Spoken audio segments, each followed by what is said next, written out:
Hi everyone. Sorry to keep you waiting. I'm going to try something I've never done before. I'm going to try to cover two topics tonight. I usually just focus on one topic, but I will talk about two subjects tonight.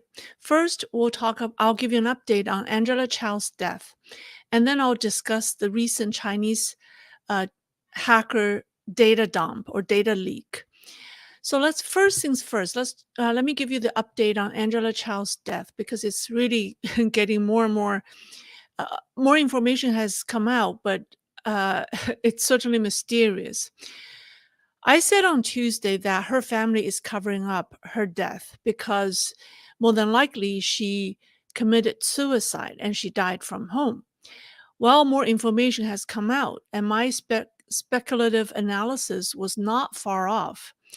Kyle Bass said on X today that Angela Chao died on a ranch, allegedly owned by Senate Minority Leader Mitch McConnell and his wife Elaine Chao, Angela's sister.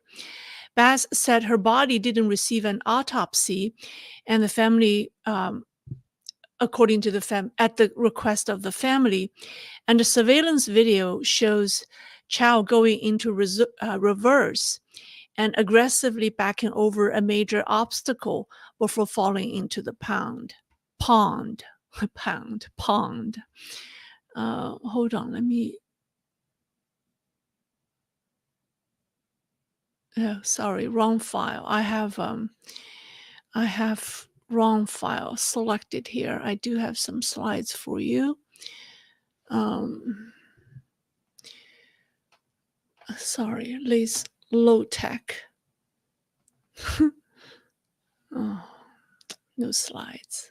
All right, what am I gonna do? Okay. All right. Anyways, I'll talk without slides. I'm going to ask Chris to post the links. Chris, could you please post the links I sent you, and so that people can look at them if they're interested?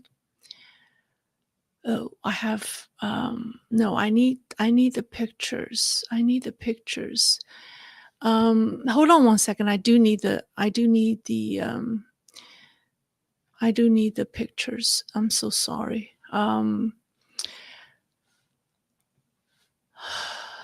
This is what happens when you're not that well prepared.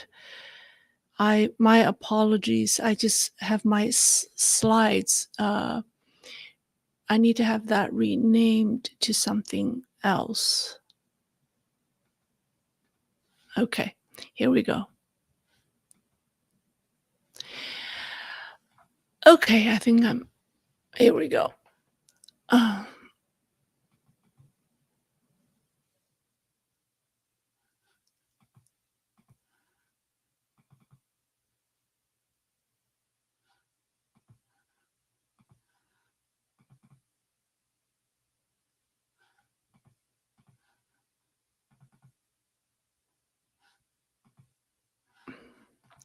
I'm sorry. This is I have the slides. I just don't know how to. I have. Okay, so let me just save that somewhere else. This is better. Just save that here. It took me quite a while to put these slides pictures together. I can actually show you where Angela died. I think I have got to the location, the exact location, but I just need to save these files. I have them here. Bear with me for a second. Okay, saved. And then you could see how unsavvy Lei is with her technology. Oh my goodness, here we go. Okay, I got it. Whew, what a relief, I got the file.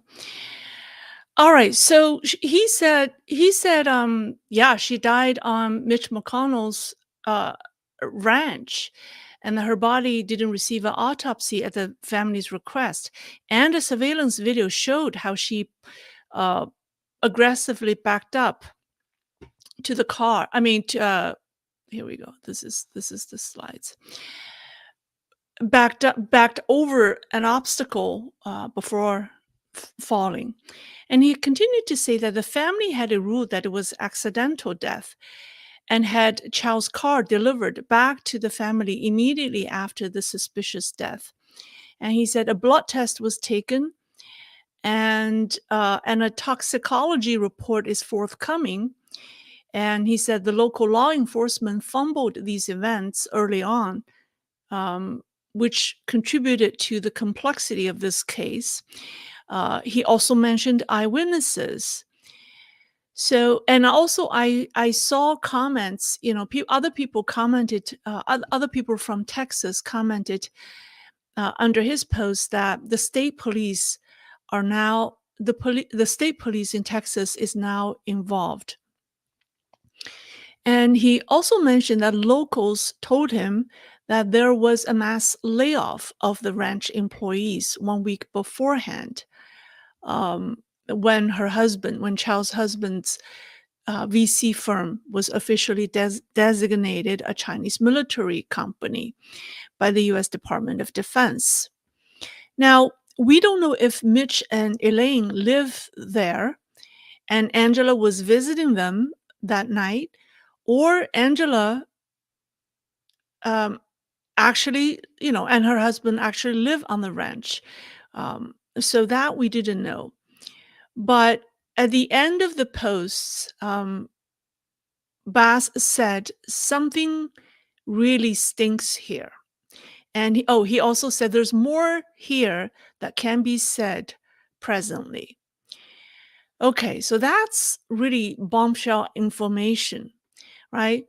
And meanwhile, a local media, it's the Austin American Statesman, I think it's called Austin American Statesman, reviewed the location of Chao's death in a report yesterday.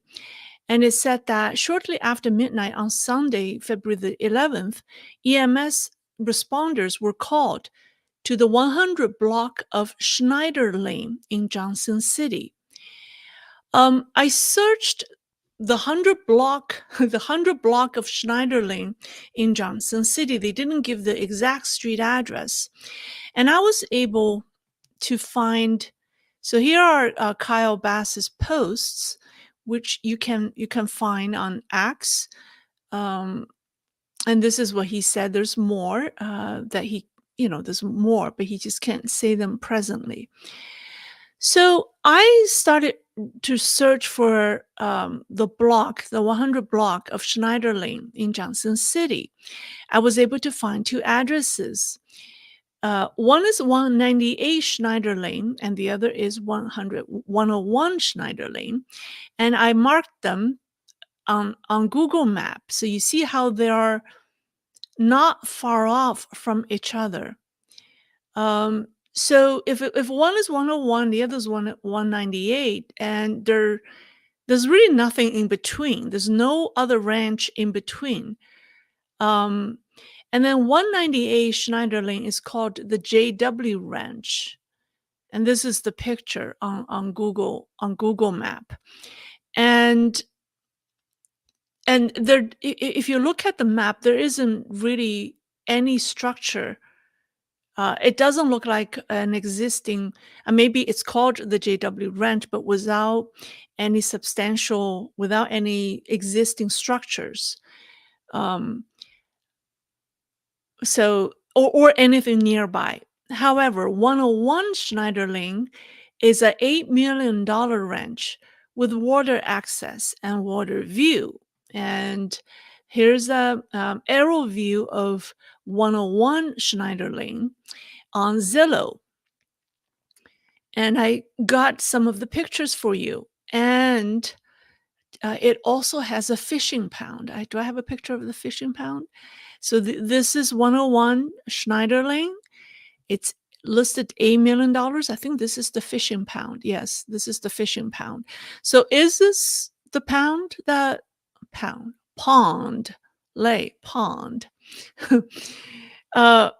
Is this the pond that she fell into?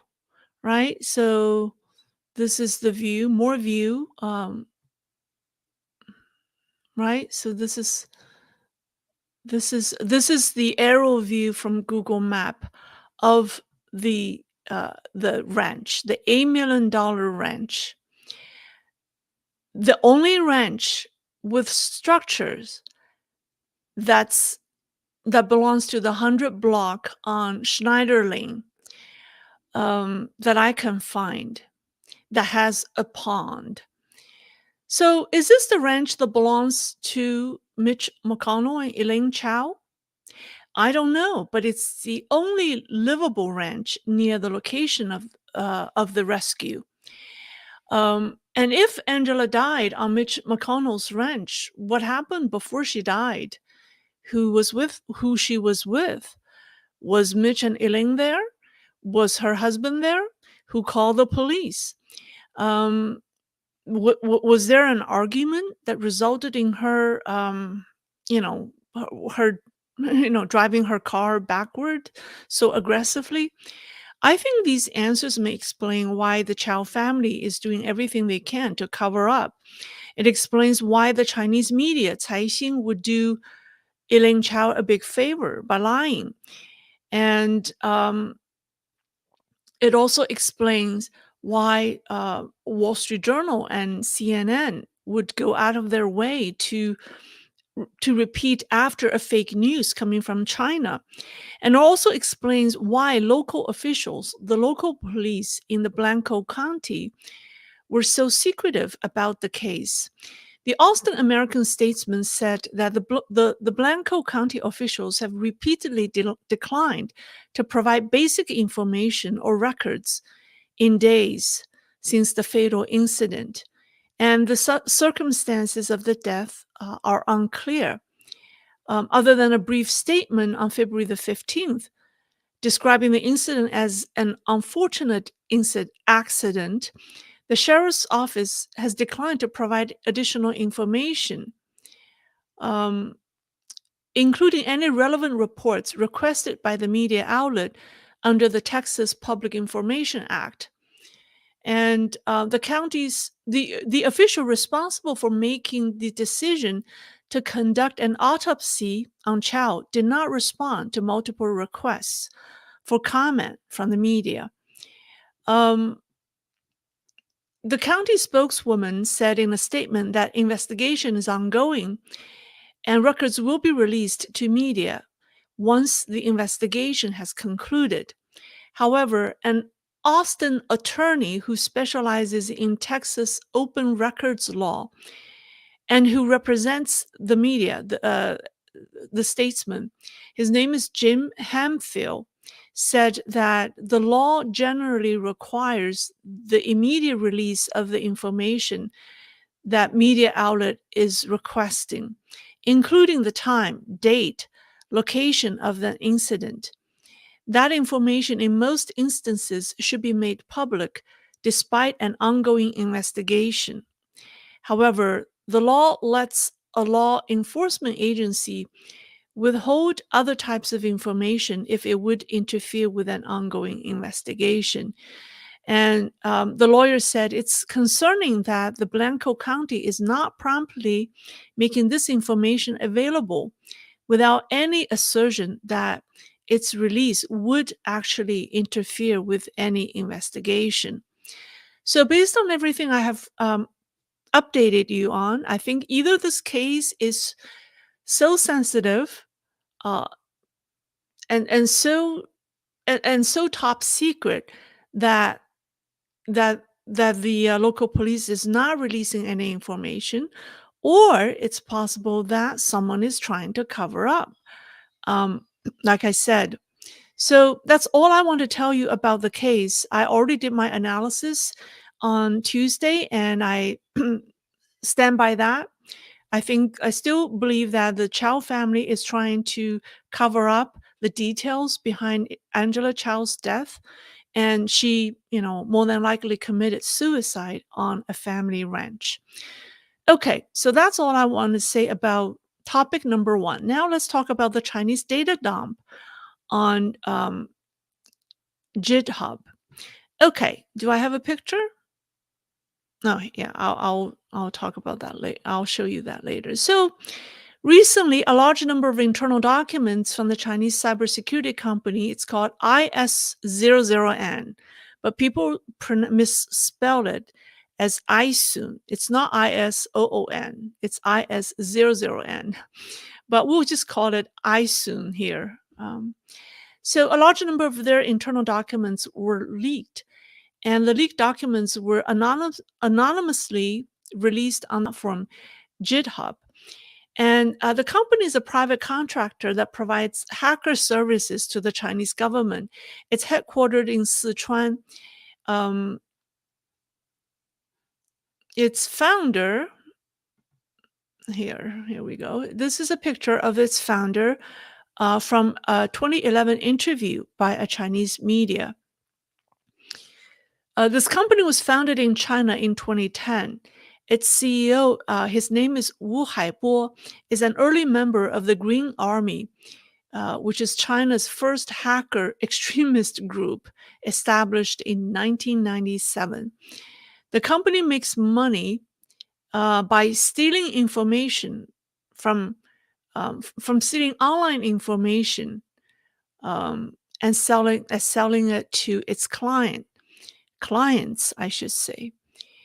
So in a leaked document, a screenshot of a chat log among company personnel shows that their business scope includes the Ministry of Foreign Affairs, the Premier's office in the State Council, the Ministry of Defense, and more than 30 central and local public security departments, including the Beijing Municipal Public Security Bureau and the Xinjiang Cyber Security Corps, as well as other entities such as the Ministry of Water Resources, the State Power Grid Corporation, Beijing University, the China Foreign Affairs University, banks, and schools and institutions.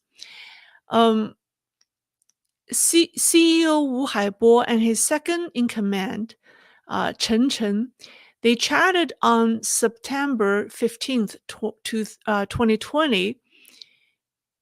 According to, actually, I have a screenshot of the leaked document. Here it is. They chatted on that day. They said that 2/3 of their revenues came from public security departments around the country. So this was, they were saying that their progress, the sales, the first line I circled, their sales were mostly coming from the public securities department. And then sorry, the second the second box moved. It should be the line. It says the public security is 2/3. Yeah, that box moved. Now there are many interesting things said in these documents. Someone actually asked me about them, so that's why I looked it up. Now the company boasted of having infiltrated or attacked the Indian Ministry of Defense, NATO, and the UK's National Crime Agency, as well as having long-term deep access to telecommunication companies in neighboring countries. It has conducted large-scale attacks against targets in South Korea, Malaysia, Mongolia, Nepal, India, Pakistan, Afghanistan, the Philippines, Thailand, France, Cambodia, Rwanda, Hong Kong, Taiwan, Indonesia, Vietnam, Myanmar, and Russia, among others. The massive internal documents leaked revealed these hackers' business model and how they made money. So, for example, one chat on August 25th, 2021, between the founder and his second in command, show that Chen, his deputy, suggested for Wu to obtain foreign data that the regime was interested in, that Beijing was interested in. So in their conversation, they had a follow-up conversation on November 1, 2021. They specifically mentioned their targets, which were the military Security Bureau of Myanmar, the Federal Unity Government, and the Commander-in-Chief, Myanmar's Commander-in-Chief's office. And the intermediary who footed the bill was the Chinese Yunnan Provincial Public Security Department. So the Public Security Department in Yunnan paid for this attack. And now their pricing was also discussed. Let me come back. They also discussed their pricing. So for 20,000 renminbi, which is about less than 3,000 US dollars, the company can provide services to a certain provincial CCP public security department to access designated email accounts in India twice a week, or access 10 email accounts of specific departments. When I say departments, they're like government agencies or government ministry level, right? Like in the US, we have Department of Transportation. Like in China, it's called the Ministry of Transportation. So 10 email accounts of specific departments within the Indonesian government once a week. So the price for each country is different. So 10,000 renminbi or 3,000 US dollars allows a provincial CCP public security department to access designated email accounts or email account, I think it's singular, in India twice a week, or access 10 email accounts of that belong to a specific government department in Indonesia once a week. And the prices for related services in Malaysia and the Philippines are even lower. Similar services in Europe and the United States command much higher prices. And one employee of ISON or IS00N wrote that the market price for the password of an FBI email account is between 100,000 to 150,000 renminbi, which is about 15,000 to 20,000 US dollars. So that's the market price, or that's the price they charge to obtain the password for an FBI email account. And that's 15 to 20,000 US dollars. This is written by one of its employees. And according to internal communications among ISON employees, a web shell for a ministry-level department in the United States would sell for over 1 million renminbi. How much is 1 million renminbi? That's divided by 7. That's about $150,000. So a web shell is a type of malicious script commonly used by hackers to gain operational permissions on servers. So a web shell for a ministry-level department, like the U.S. Department of Transportation or the U.S. Department of Labor, in the U.S. would sell for about 150,000 US dollars. This image, let me show you the image. Yeah, this is the image. This is the image of one of its brochure, the brochure of one of its products. And this product is called Twitter Public Opinion Control System. So this product can launch offensive software that possesses specific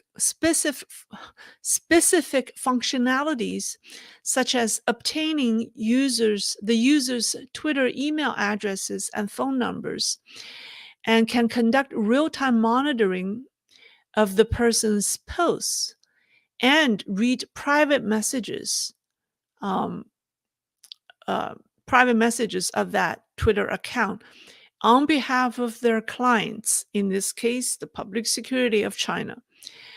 The company claims to be able to remotely control Windows systems, Apple computers, as well as mobile iOS, Android, and Linux systems, and implant monitoring devices via Wi-Fi, among other covert methods. So you might have already seen or other media, talking about the above. What interests me or what interested me was who is possibly behind this leak. Um, a bulk of the leaked documents were showing internal chats among IS00N employees. And from these conversations, we can tell that the company has been having financial problems and the problem of low morale. After stealing data online, iSoon, the company, tries to sell it, but doesn't always find clients willing to pay, right? It's just not easy to get the CCP, public security bureaus, uh, to always foot the bill. And one conversation on September 15th, 2020, shows that the CEO was telling an official from the Public Security Bureau that his company was having financial difficulties. And the official replied that they should just persevere. Now, we know China's economy isn't doing well, and the CCP's public security departments also have funding issues. And in some cases, they probably don't want to pay, you know. Um, so many of the leaked chats were actually complaints by employees um, on their work conditions and also their pay. They're not being properly paid. And female employees also complain about being asked to accompany company executives or even maybe client in this case to drink. And they said that's just, you know, um, they they they didn't find it appropriate. Other than financial problems, obviously the company has a morale issue. Now, people generally believe that the data was leaked as a result of internal strife, either by resentful former employee or employees or current employees who use this extreme method to bargain with the firm. The anonymous author's hostility towards the company is evident on GitHub. Um, this is in the post, he or she started with phrases like Shanghai IS00N is unreliable, cheating government agencies. Since like IS00N cheats on state security agencies. So stuff like that, is the beginning of the post. So, and then the leaked data is categorized into several sections, including employee complaints, financial issues, executive chat records, um, product quality problems, employee information, and also its infiltration of foreign governments. So these are the categories of the data. Um, some say the person who dumped or the persons or the people who dumped the data have left China and and are negotiating with the company and will be likely um, to leak more explosive data soon if the negotiation fails. Um, Now, these private hacking companies are like CCP's online mercenaries. With the economy in crisis and the CCP cutting costs everywhere, these companies will experience more financial stresses. And so these digital mercenaries can become whistleblowers who turn against the regime. And this is extremely dangerous for the CCP because one, these people are very capable technically, and two, they know too much, right? And three, when they lost hope, whether it's financial or their future, we'll see more sensitive, we'll see more leaking of sensitive data. And another reason why I say that is there's a very interesting, there's a one online chat reviewed the company management's mentality. I don't know how many people actually notice that. So, um, I don't know if you remember, in 2020, the US Department of Justice indicted 5 Chinese nationals and 2 Malaysians associated with a Chinese hacking group codenamed APT41. These 5 Chinese hackers were from a network security technology company in Sichuan called Chengdu 404. Now, IS00N's founder, Wu Haibo, by the way, he's also known as Shutdown. I think his he uses name what Shutdown with the O replaced with a 0. So Wu Haibo, the founder of IS00N, is familiar with the 5 hackers and also the company Chengdu 404.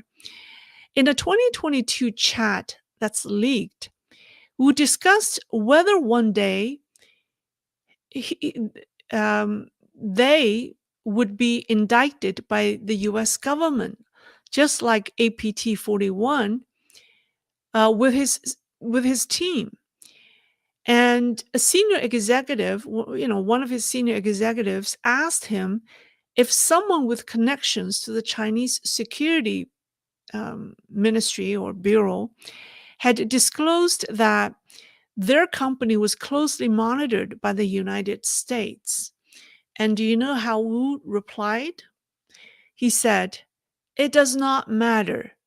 It's just a matter of time." Well, that answer is very interesting. So it sounds like Wu is anticipating being caught by the Americans. So that that tells me that if he holds that mentality, then I'm not surprised that many of his techies, people who work at the company, would worry that one day they would be caught by the United States. And they might as well, seize the opportunity and and do something to save their future.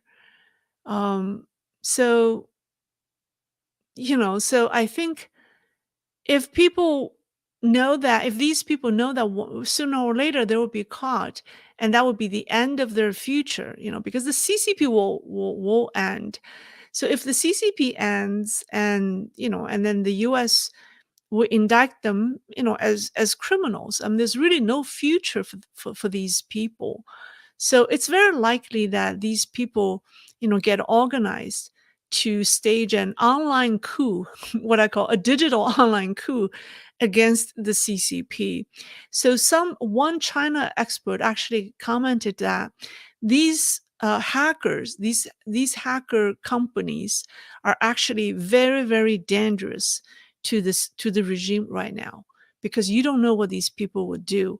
So if the West understands this dynamic, they can use that to their advantage. Think about it, right?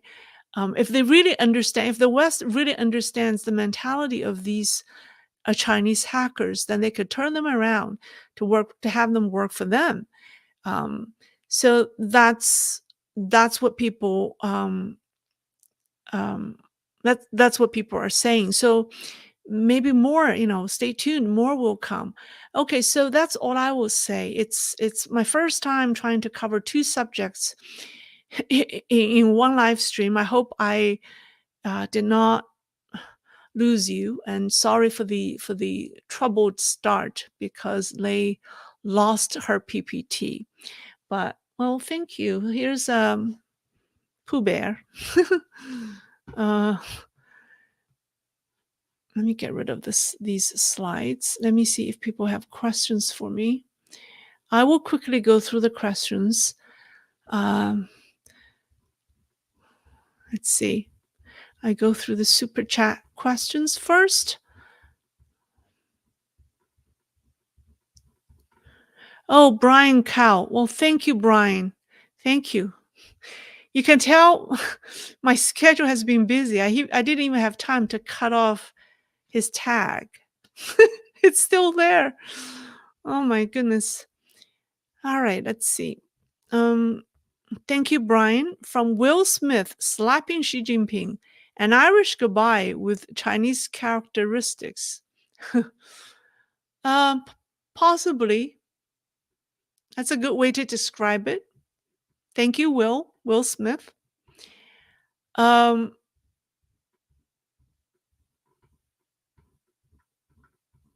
okay, all right. That seems to be all. That's all the super chats. And I'll just pick Love Pooh Bear. Oh, thank you. Thomas Waldron.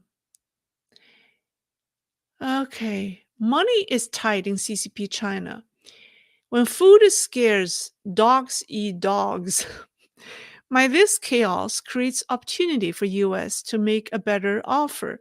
I think that's where you're going, right? Yes, that's where I'm going. If the Biden administration is smart enough to figure out how to do it, but somehow I think they're still very afraid that the falling Chinese economy will drag down the U.S. economy by exporting deflation and Biden